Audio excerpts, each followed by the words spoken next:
দীর্ঘ প্রতীক্ষার পর 23শে জানুয়ারি সরস্বতী পুজোয় মুক্তি পেল সানি দেওয়াল অভিনীত বর্ডার 2 সিনেমা। 1997 সালে মুক্তি পাওয়া বর্ডার সিনেমার মতোই দর্শকের মাঝে প্রবল দেশপ্রেম ও রোমাঞ্চ জাগিয়ে তুলেছে বলে দাবি করেছেন তারা। সানি দেওয়ালের পাশাপাশি বরুণ ধাওয়ান ও দিলজিৎ দোসাঞ্জের মতো শক্তিশালী কাস্টিং এবং অত্যাধুনিক যুদ্ধের দৃশ্যগুলো দর্শকদের মুগ্ধ করছে। কি বলছেন হল ফেরত দর্শকেরা? খুবই ভালো লাগলো। আজকে আমরা বর্ডার 2 দেখতে এসেছিলাম। That's a very good movie.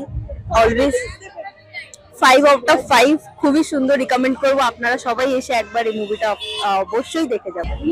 মুভিটা তো ভালো ছিলই, আর কোরিয়ার মুভিটা তো এক কথায় অসাধারণ। बहुत अच्छा मूवी है। 10 आउट ऑफ 10 ही रेटिंग। मैं बॉर्डर 1 भी इसी में देखने आई थी जब मैं बहुत छोटी थी। आज मैं कि वो कितने साल के बाद रिलीज हुआ, मैं बॉर्डर 2 भी आई हूँ देखने। আমি আস্থা সিং, ক্যামেরাম্যান দেবাঞ্জনের সাথে হিন্দুস্তান নিউজ পয়েন্ট।